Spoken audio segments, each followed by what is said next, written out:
ಹೇಳ್ತೇನೆ. ನಾನು ನಂಬಿರುವ ಶಿವದೇವರ ಕೊರಗಜ್ಜ ದೈವದ ಆಶೀರ್ವಾದ ನನ್ನೆಲ್ಲ ಪ್ರೀತಿ ವೀಕ್ಷಕರ ಮೇಲೆ ಸದಾ ಇರುತ್ತೆ ಅಂತ ಹೇಳ್ತಾ, 12 ರಾಶಿಯವರಿಗೂ ಕೂಡ ಸೋಲು ಒಪ್ಕೊಳ್ಳಿಕ್ಕೆ ಯಾರಿಗೂ ಇಷ್ಟ ಇಲ್ಲ ಅಲ್ವಾ? ಅದು ಸ್ಪರ್ಧೆಯಲ್ಲೇ ಆಗ್ಲಿ ಅಥವಾ ಜೀವನದ ಒಂದು ಜೀವನದ ಒಂದು ಪಥದಲ್ಲಿ ಆಗ್ಲಿ. ಆದ್ರೆ ಈ ರಾಶಿಯವರು ಅದನ್ನ ಒಪ್ಕೊಳ್ಳಿಕ್ಕೆ ಸಾಧ್ಯವಿಲ್ಲ ಅಂತೆ. ಅದು ಮೇಷರಾಶಿಯವರು. ಈ ರಾಶಿ ಚಕ್ರದ ಜನರು ಸ್ಪರ್ಧಾತ್ಮಕ ಚಿಹ್ನೆಗಳಲ್ಲಿ ಒಂದು. ಇವರು ಯಾವಾಗಲೂ ಗೆಲ್ಲಲು ಇಷ್ಟಪಡುವ ಹುಟ್ಟು ನಾಯಕರು. ಅವರು ಎಷ್ಟೇ ಕಷ್ಟ ಆದ್ರೂ ಮೇಲಕ್ಕೆ ಬರಲು ಏನು ಬೇಕಾದ್ರೂ ಮಾಡುವಂತ ಮನಸ್ಸುಳ್ಳವರು. ಮೇಷರಾಶಿಯವರು ಸೋತಾಗ ತುಂಬಾ ಹತಾಶರಾಗ್ತಾರೆ, ಕೋಪಗೊಳ್ಳುವಂಥದ್ದು. ಹಾಗೇನೆ ಅವರು ಯಾವತ್ತೂ ಸೋಲನ್ನ ಒಪ್ಪಿಕೊಳ್ಳಲು ಇಷ್ಟನೇ ಪಡೋದಿಲ್ಲ. ಅದಕ್ಕಾಗಿ ಅವರು ಏನೇ ಆದ್ರೂ ಸೋಲಬಾರ್ದು ಅನ್ನುವ ಒಂದು ನಿಟ್ಟಿನಲ್ಲಿ ಏನೇ ಕಷ್ಟ ಕೆಲಸ ಆದ್ರೂ ಅಥವಾ ಏನೇ ಸ್ಪರ್ಧೆಗಳಲ್ಲಾದ್ರೂ ಯಾವುದೇ ಒಂದು ಜೀವನದ ಒಂದು ಇದ್ರಲ್ಲಾದ್ರೂ ಏನ್ ಮಾಡ್ತಾರೆ, ಅದನ್ನ ಎದುರಿಸ್ತಾರೆ ಮತ್ತು ಅದರಲ್ಲಿ ಯಶಸ್ಸು ಗಳಿಸ್ತಾರೆ. ಸೋಲನ್ನು ಒಪ್ಕೊಳ್ಳಿಕ್ಕೆ ಇಷ್ಟಪಡೋದವರು. ಹಾಗೆ ಸಿಂಹರಾಶಿಯವರು ಸೋಲನ್ನು ಇಷ್ಟಪಡದ ಮತ್ತೊಂದು ರಾಶಿ. ಈ ರಾಶಿ ಚಕ್ರದ ಜನರು ಹೆಮ್ಮೆ, ಆತ್ಮವಿಶ್ವಾಸ, ನಿಯಂತ್ರಣದಲ್ಲಿ ಇರಲು ಇಷ್ಟಪಡುವಂಥದ್ದು. ಹಾಗೇನೆ ಇವರು ಯಾವಾಗಲೂ ತಮ್ಮನ್ನು ಗೆಲ್ಲುವ ಪಥದಲ್ಲಿ ನೋಡಲು ಮಾತ್ರ ಇಷ್ಟಪಡುವಂತವರು. ಯಾವುದೇ ವಿಷಯಕ್ಕೆ ಬಂದರೂ ತುಂಬಾ ಸ್ಪರ್ಧಾತ್ಮಕ ರೀತಿಯಲ್ಲಿ ನೋಡುವಂಥದ್ದು. ಕಳೆದುಕೊಳ್ಳುವುದು ಅವರ ಅಹಂ ಮತ್ತು ಸ್ವಾಭಿಮಾನಕ್ಕೆ ಕೆಟ್ಟದು ಅಂತ ಭಾವಿಸುವವರು. ಆದ್ದರಿಂದ ಯಾವುದೇ ವಿಷಯವನ್ನ ಗೆಲ್ಲಲು ತಮ್ಮ ಕೈಲಾದಷ್ಟು ಪ್ರಯತ್ನವನ್ನ ಮಾಡ್ತಾರೆ ಮತ್ತು ಗೆಲ್ತಾರೆ ಕೂಡ.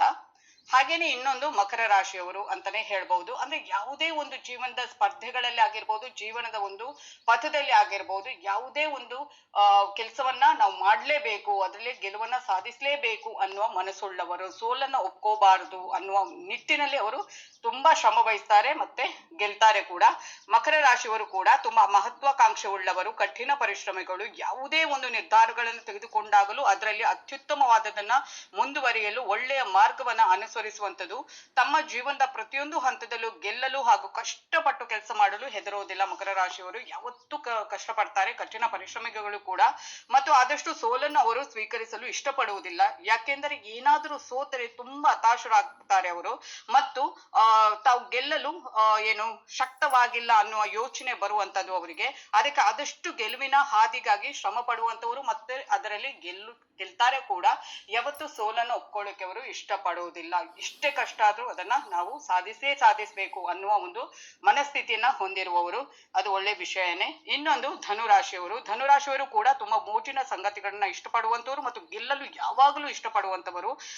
ಇವರು ಅದಕ್ಕೋಸ್ಕರ ಯಾವಾಗಲೂ ಸಾಹಸಮಯ ಕೆಲಸಗಳನ್ನ ಮಾಡಲು ಬಯಸುವಂತದ್ದು ಮತ್ತು ಇದರಲ್ಲಿ ಗೆಲ್ಲಲು ಯಾವ ಅಪಾಯಗಳನ್ನು ಕೂಡ ಎದುರಿಸಲು ರೆಡಿಯಾಗಿರುವಂತಹದ್ದು. ಏನಾದ್ರೂ ಅವರು ಯಾವುದೇ ವಿಷಯದಲ್ಲಿ ಸೋತರೂ ತಮ್ಮ ಆತ್ಮವಿಶ್ವಾಸವನ್ನ ಕಳೆದುಕೊಂಡಾಗೆ ಅವರು ಅದಕ್ಕೆ ಏನ್ ಮಾಡ್ತಾರೆ, ಅದರಿಂದ ಅವರು ಅದನ್ನ ತಪ್ಪಿಸಲು ತಮ್ಮ ಅತ್ಯುತ್ತಮ ಪ್ರಯತ್ನ ಮಾಡಲು ಸದಾ ಸಿದ್ಧರಾಗಿರ್ತಾರೆ ಮತ್ತು ಆ ಒಂದು ನಿಟ್ಟಿನಲ್ಲಿ ಅವರು ಹೋರಾಡ್ತಾರೆ, ಯಶಸ್ಸನ್ನ ಗಳಿಸ್ತಾರೆ, ಗೆಲ್ತಾರೆ ಕೂಡ. ಯಾವತ್ತೂ ಸೋಲನ್ನ ಒಪ್ಕೊಳ್ಳಲ್ಲ ಈ ರಾಶಿಯವರು ಅಂತ ಹೇಳ್ಬೋದು.